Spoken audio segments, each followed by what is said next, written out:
Hi, everyone, and good morning. I'm Rebecca Friedman, the Director of Florida International University's Emerging Preeminent Wolfsonian Public Humanities Lab. Thank you all so much for joining us this morning for this week's Chat, Coffee, and Conversations, Cultural Institution in Times of Crisis.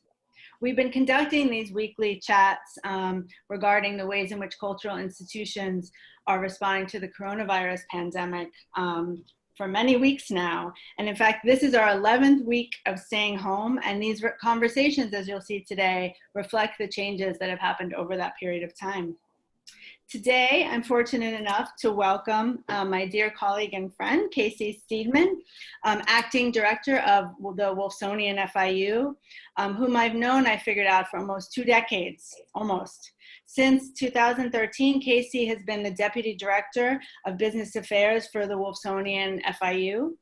And prior to coming to the Wolfsonian, Casey was a senior member, a member of, not senior, that implies age, was a member of the senior leadership team and the Chief Financial Operating Officer for the Atlanta History Center in Atlanta, Georgia. Thank you so much for being here today with us, Casey. Really appreciate your time. Thank you for inviting me, Rebecca. Of course, been looking forward to this one. So the format today will be, as it's been all of these weeks, is that we'll simply chat for about 20 minutes, and then we'll take questions from the audience for about 10 minutes at the end using the Q&A button at the bottom of the screen. So maybe today, Casey, we can start by having you tell us a little bit about the transition that's going on right now at the Wolfsonian-FIU with you taking over as acting director. Give us a sense of what's going on. Sure. You know, the transition into the role of acting director it's been fairly easy. Fortunately, during Tim's tenure, he included many of us in all the different projects and activities going on for the museum. So I felt pretty well informed about everything we were doing at the museum. I will say what's been probably the biggest challenge is just trying to keep well informed of everything that the team's working on. There's so many different projects and different things going on, from curatorial to collections to exhibitions and programming. And certainly, you know, in this time of the pandemic, we really were shifting our focus, and the staff teams had already really started to form to try to respond to what was going on and really reposition the Wolfsonian into a virtual online experience as we closed our physical facilities. Fortunately for me, most of those teams took the initiative and they went forward with it. You know, my job has been more about providing them support and leadership when they need it. You'd be surprised how often I discover things that we're doing as it's posted on our social media. That's sort of credit to the team because they're all making it happen, so that's great. That's let me be a little bit more focused on some strategic initiatives. The master plan, of course, is very important, not only from an expansion point of view, but from our programming going forward. Certainly the work with the Wolfsonian Public Humanities Lab, you know, it's an evolving and emerging preeminent program. So we have quite a bit of work ahead, particularly as the Wolfsonian's one of the anchor museums in that program. And then, you know, the other big thing is making sure that all the resources are there that we need to get the job done. And that's still really a big part of my role. And certainly I keep doing what I did as deputy director, but I do rely a little bit more on the others to help me get those tasks accomplished now that I've transitioned into the acting director role. That makes sense, thank you. Well, happy to have you at the helm and get a chance to work closely together. So maybe now you could tell us a little bit about how the museum, or how the Wolfsonian rather, FIU is confronting and dealing with this particular ever-changing landscape in the age of global pandemic. Because as we've talked to institutions and leaders for the past weeks and now months, the answer to that question has changed, of course, very much over time. So if you could give a sense of what's going on at your institution. Sure. You know, fortunately for the past 7 years, the Wolfsonian, through the generous support of the Knight Foundation and then also allocation of our own resources, has really kept an aggressive digital campaign going, whether it's digitizing and creating digital images of our collections, or the work we've done with the graduate students out of public history with our metadata squad in terms of enriching our collection records. So we've done a lot to create content and materials. So that really helped us pivot. We were already sort of moving toward the idea that we needed to figure out how to present this content. I think what the pandemic has done, and it's done for so many organizations, is just accelerated those efforts and what we're trying to do in the virtual world and online presence for the museum. You know, we have things out in the marketplace now, virtual gallery tours. Elizabeth Brador, our head of collections, digital collections management, registrar, I probably just mutilated her title, but she'll understand. She's gotten really creative. She went out and created an Alexa Art Deco trivia game, which debuted and was promoted a few weeks ago. So it's a fun, I have to say I wasn't a 10 out of 10, I was a 9 out of 10. I guess that's the reason I'm acting director. But then of course we have, there's a new Instagram tour that'll be posting soon. I don't want to steal the thunder because it'll be coming out very soon, but it's related to our Deco collection. So it's another new virtual experience. You know, we've been partnering with doing things like this with the Public Humanities Lab and other organizations to partner in their online efforts or promoting their online efforts. And I think what you'll see in the coming months will be we're going to be looking at how some of our interactives that are currently in the galleries can be surfaced online. So there's a couple of new items coming out there. And then we want to create some new original programming that might be live streamed. So our public programs manager, Oscar Ravelli, is starting to work on plans for that. And of course, we're integrating these into all these different grant opportunities. Of course, you know, we've partnered with the Public Humanities Lab on an NEH Cares grant, which will really accelerate our work with the metadata squad and digital initiatives and bringing in a lot more resources into that project. Then, of course, we have, I think, you know, we're also going for grants that are supports from the city of Miami Beach, very much focused on what we would be able to bring back after reopening sort of as a visitor experience, and then what we want to continue, or what we foresee we will be continuing in terms of virtual programming. So quite a bit of things going on in response to the changing landscape. Yeah, it sounds like there's a lot going on, some of which was ongoing, and as you said, some of which is directly a response. Along those lines, and you just alluded to it, a couple of weeks ago we were talking with the director of the Museum of Graffiti, and he kind of surprised us and said that they were opening next week, and in fact they have since then. So that, of course, has been on our mind to think about the ways in which these institutions are in fact reopening in real time. So if you could give us a sense of what the plans are for the Wolfsonian-FIU and its reopening. Sure. So we formed a reopening task force. It's about 8 different staff members. Richard Miltner took the lead of that for us. You know, yeah, the community has said the museums could reopen. I think it was last week when we got the clearance from Miami-Dade County and then also the city of Miami Beach.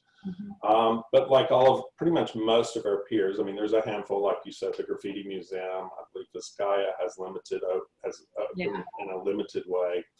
But most of our peers, we're all taking a little bit more thoughtful, cautious process to our planning. Certainly we want to be cognizant of whatever the community standards or requirements are, but we are part of the university, so we'll be needing to follow their recommendations and guidelines. And we want to align our efforts with them. I think what we'll see over the next few months probably is going to be more about our staff returning and creating sort of how does the work plans work for staff. Probably some of the early returnees will be those that have job roles that really could benefit from being physically present in the building.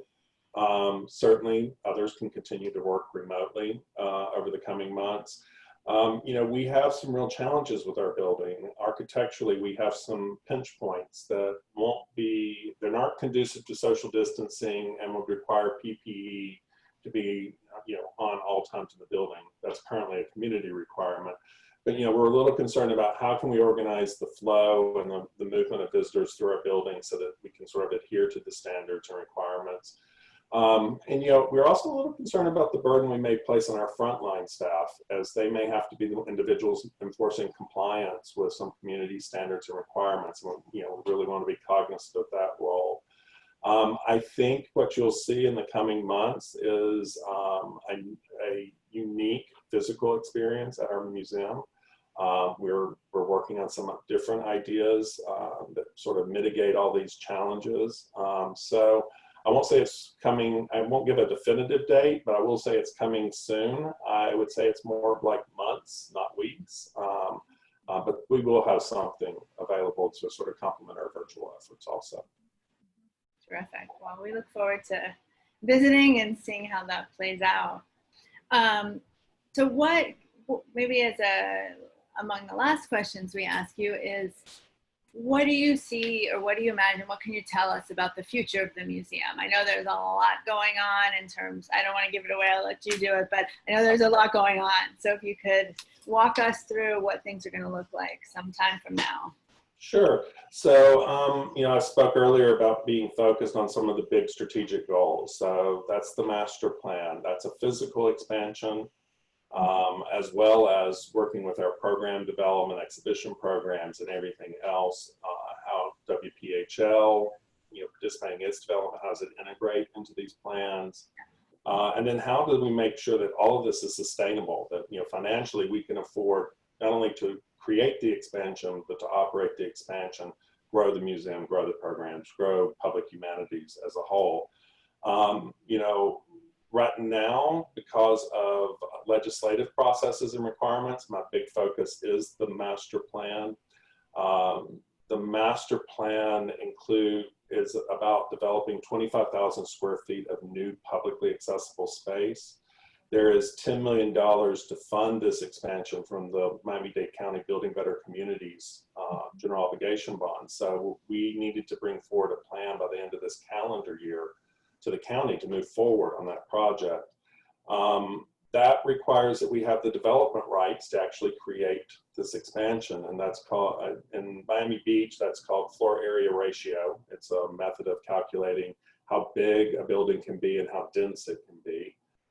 Currently, we don't have enough FAR, or floor area ratio, to have our existing museum building and create an expansion. So we're working through a process with the city of Miami Beach to secure those additional FAR rights that we need. It requires the approval of the voters of Miami Beach. They changed the city charter and said they wanted to have the say in how development and density happens here on the beach. So our process is to get onto the ballot for November with the request to the voters to support increasing our FAR so we can realize the expansion. So the next couple months are really focused on getting that item ready and on the ballot, and a lot of informational, educational outreach to the community and moving that forward. If you'd like, I certainly can share more about the master plan. I can pop up some slides that I've been showing to folks if you'd like. I think I would love that, and the audience would probably get a lot out of that too, if you're willing. Let me share my screen. Technology part. There we go. So you should see Wolfsonian Master Plan Development Concept on your screen. Just to sort of quickly talk through the master plan. The goals of the master plan certainly is that 25,000 square feet of new publicly accessible space. But in doing this, and what we designed in concept, actually will almost triple our programmatic space to over 50,000 square feet. So considering what we already have and what we'll add, we'll have 3 times more of the space. So as you can well imagine, that means more space for programming, more space for putting our collections on display, whether it's the continuing interpretive exhibits that we do now, which I certainly believe will continue and be part of what we do, or creating dense open storage ideas in the space. Certainly finding a home for the public humanities program and the instructional spaces needed there. Also creating and trying to centralize our digital efforts. Currently we have a digital studio and staff in different places. We see an opportunity to create a central digital experience that would benefit the community university programs, the public humanities as a whole. We also see the opportunity to create a new experience sort of as an entry and moving into our building. How do you approach the Wolfsonian? We're a bit ominous right now with our sort of bunker style storage company building and the wonderful gates on the front. So we want to try to be a little more welcoming and encouraging to the passerbys. You know, we had to be really thoughtful about scale and dimensionality of this expansion. It needed to meet our needs, but we are also in a community where development and density is really important. We're in a community about historic preservation, so we had to consider that.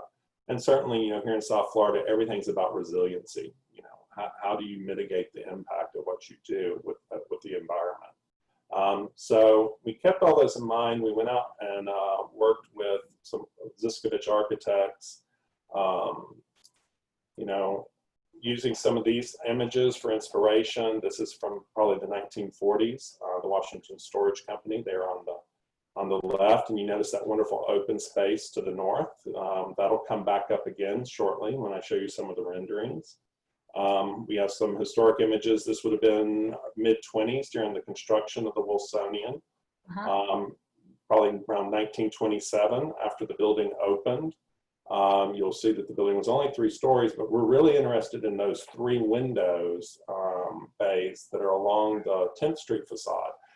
We'd like to see those come back as part of our expansion efforts. We think that do wonders to create a really nice lobby experience, because currently our auditorium in that space will be shifting into the expansion and be part of those spaces in the expansion. So we're excited about perhaps being able to bring back some of the history of the building. So here's some, starting to look at the renderings. You notice I said that open space, here it is, it's the courtyard. This will be on the lots to the north of the existing museum building. This will sort of give a place for people to step away from the urban corridor of Washington Avenue. It creates our new entrance. There will be a new lobby off of this space. At the rear of the space, there would be retail spaces, so we could work at curating some complementary businesses and retail establishments that allow them to bring some vibrancy to the courtyard and the avenue that we won't be obligated to do as the museum. So it's a wonderful synergy. The other benefit of this open space is it pushes the bulk of the building to the rear of the lot. So everything's going to still feel very pedestrian and low rise along Washington Avenue. We're also able to preserve the historic facades. They're going to become sort of this boundary between the hustle and bustle of the sidewalk and the courtyard. It's difficult to note here in these renderings, but we don't intend for those to be windowed spaces. They'll have some sort of grilling or grating, but we see them as being open air. This also allows us a little bit of control for access. We'll be able to, when we're not open and the retail businesses aren't open, we would be able to, you know, close off the courtyard space. So we're really excited about sort of the opportunity here at the ground level. When we step back, sort of take a bigger look at the picture, you see the wonderful historic Washington Storage Company on the right and the new addition on the left. We've been sort of purposeful in reducing and minimizing that connector between the two. This is really about the wonderful old and the exciting new opportunities of the expansion. That huge glass wall area that you see on the second level, immediately behind that will be the Great Hall Gallery. It's a two-story space. You know, Mickey collected everything from small medallions to 47-foot by 13-foot murals.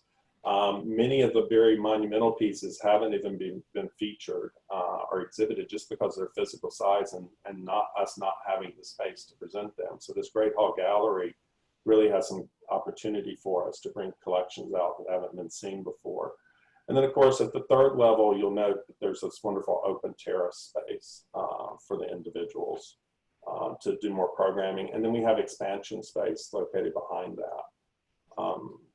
In the interest of time and so we allow time for Q&A, this is that mural that I was speaking of. It's still in its crates since being deinstalled from a Chase Manhattan branch in New York City. So we think it has wonderful potential as an anchor piece. some of the big objects. Some of these objects have been displayed, sometimes only pieces of them, and some of them you get peeks of as you walk around in our collection storage area because they're still in their disassembled state. A wonderful maquette of Franklin Delano Roosevelt, fireplace and surround. These really great P.T. Barnum images that we could bring in to the spaces. So the next couple of slides I'm going to share with you, I'm going to go ahead and say are our coffee and conversation exclusive. They have not been shared. They have not been shared before. I will say that they represent the possibilities of the uses of the interior of the spaces. I don't want the Wolfsonian team who are going to be seeing these for the first time and maybe listening in to panic. We will have a very deliberate process in reviewing our programming and designs and things of that nature, but these are just sort of representative of what we think the potential may be for the spaces. So this would be the Great Hall Gallery. As you can see, that wonderful anchor piece of the mural. And then these around the perimeter, some of the more massive pieces, and then actually incorporating some of the lighting fixtures as use in the space. And then these floating islands of collection items in the space. And I'll call them floating islands because this is meant to be a flexible space. So when not in use in this primary exhibition format, this is the front anteroom, probably before you move into the Great Hall. Finally, we get to use those wonderful Art Deco light fixtures that we have. Only super stylish people are allowed in the museum, clearly. Well, this is an evening event. It's a formal event. But as I said, so the space flexes. It becomes a programmatic space. Those floating islands move to the perimeter and we're able to set up for lectures, events. So it's going to be a really unique space in that you'll be surrounded by the museum collections while participating in our programs and events. So we think that'll be really interesting. Sort of a final slide, sort of stepping back, looking at an idea around what this new digital space could be. Sort of it's an interactive space, very flexible. We don't see it as being just, defined by a lot of architecture, being much more about teaming areas and areas where students can work together, the community can work together. So that's the down and dirty of it, where we're headed for the future. Well, thank you. That seems absolutely amazing, and I cannot wait. And I can't wait for the Wolfsonian Public Humanities Lab to be integrated more fully into the physical space and all of it. So thank you for sharing that, especially the exclusive part. Appreciate that. So I just want to give you an opportunity. If there's anything else you want to say before we move on to the Q&A. No, let's go ahead and see what questions folks have out there. Okay. Great. Sure. All right, we got a couple.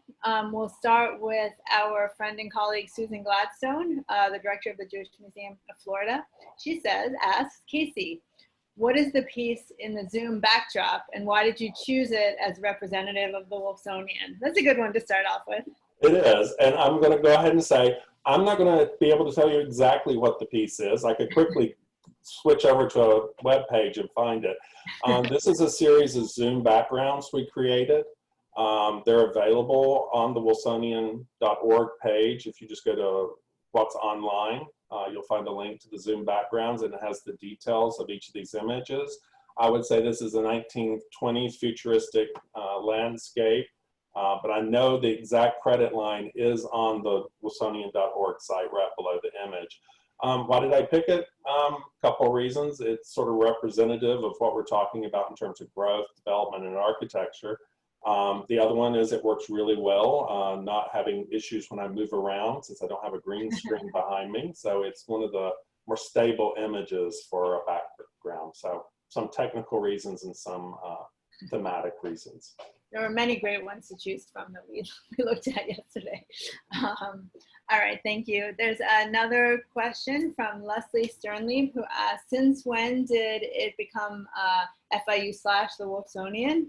Then the comment is, should be the other way around. Glad you're finally able to act on putting into effect the 10 million bond. So if you could talk a little bit about maybe the relationship. between Sure. So the representation of FIU, the bar, and the Wolfsonian, that follows the FIU university standards for identifying and logos for all the units of the university.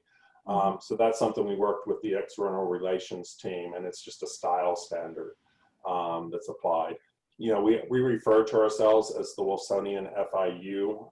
That just seems to flow better when you're presenting and talking. Certainly the logo just needed to conform to the style standards, but it can be used interchangeably. It's just a little awkward to say FIU, the Wolfsonian versus the Wolfsonian-FIU. Sure, thank you. We got another one from David Rifkind, our colleague. He thanks you for a wonderful presentation and says that the renderings look great. I'm sure he too is excited, as am I, to work there in this new space. He asks, what has been the most challenging or surprising part of the switch to remote work for you and for your staff? Well, for me, I think it is that I have to be a little more conscientious about when I'm working and when I need to stop working. It's so easy, you know, just to get up in the morning, have a cup of coffee, you know, quick snack, and then sit down in the office and start working. And then, you know, 7 hours later, you realize, oh, I've only gotten up a couple of times during the day. Perhaps I should have lunch. Perhaps I need to do some other things, just spend some time on the balcony to get away from it. So I think that's been the biggest challenge, just sort of trying to pace work. I do think in some respects there's been some benefits. Certainly I think the teams are interacting substantially more. I know physically, we always assumed that physically being together would encourage our interaction. I think actually this virtual sort of experience has increased interaction. I know we're all experiencing Zoom fatigue and, you know, having to be on the phone constantly. But you know, it's sort of just replacing what we did when we were in the office, as we traveled around and moved and talked to individuals. Certainly everybody's generally on time for meetings now, which is a nice thing to have. You're never worried about being stuck in traffic and are you going to make it in time. So those have been benefits. And we've also had pretty substantial participation. Our advisory board meeting, we had most of our advisory board members were able to attend, because certainly this virtual sort of setup works much better in terms of coordinating those meetings. I think it may be a little challenging sometimes in areas where you're trying to have a lot of dialogue in a large group of people. But I think on the whole, we've done very well with it. That's great. Very positive. So one of our listeners asks us, or you, and I'm happy to chime in, to say more about the Public Humanities Lab. I'm going to let you talk more about that. I'll chime in. Okay. All right. So the Wolfsonian Public Humanities Lab is, as we said to start, one of FIU's emerging preeminent programs, which means it's designated by the university as among the kind of strongest and most important sites for research and teaching at the university. And it is the only humanities-based one across the university. And the idea of the lab is essentially to serve as an umbrella for all of the humanities disciplines, for the three museums, of course, Wolfsonian-FIU most importantly as our anchor institution, also the Frost Museum, our art museum on campus, and also the Jewish Museum of Florida. So since FIU has three museums, we interface with all of them, and also the Miami Beach Urban Studio. Give a shout out to them, also partners. So we have tremendous numbers of excellent internal partners, and we also have internal partners and also lots of external partners. And so the idea, our charge is really to build a curriculum around public humanities. So a transdisciplinary look at the ways in which humanities and arts can help us learn about the world in a very broad sense, in an interdisciplinary way. So we have colleagues from across the university working in a variety of, on a variety of topics in a variety of fields, from things like street art to global warming to all the digital projects that Casey was alluding to. I mean, on and on and on. So we're building curriculum, we are building research teams, and using the Wolfsonian and its collection as not only kind of material, primary material to think through big questions, but also to inspire other questions which may or may not involve the collection directly. So in other words, it's a kind of intellectual anchor to all of our work, regardless of whether or not the projects use the collection per se. How'd I do? It's not easy. Yeah, no, it's not easy. No, I think you hit it all. You hit all the points. Okay, so that's what that is. So thank you for asking. I'm trying to think, we're actually at the end of our time, and we are mostly at the end of our questions, but I have to note this is the best attended of these so far. So thank you all. Thank you all for being here today. I really, really appreciate it. And most of all, thank you, Casey, for your time. It's been really fun to talk with you and also to learn about what's coming. And let me just say, finally, to stay tuned for next week. Next week, we're still on Wolfsonian topics as it happens. Next week, June the 4th at 10 a.m., our wonderful colleague, David Rifkind, is going to, who himself is a member of the he's an associate professor of architecture at FIU and one of our WPHL faculty fellows. And David is going to speak with our colleague, Dr. Matteo Fochesatti, I hope I pronounced that right, who is a curator at the Wolfsoniana Study Center in Genoa, Italy. The Wolfsoniana is our kind of, I don't know, Casey, you can define it better, but our sister institution in Genoa, which is also originally Mickey's collection. So next week, we're gonna get to chat with curator there in Genoa. Really excited about that. So please tune in, and thank you again, Casey, and audience for being here. Thank you for having me. All right. Have a good day. Stay safe. Bye. Bye.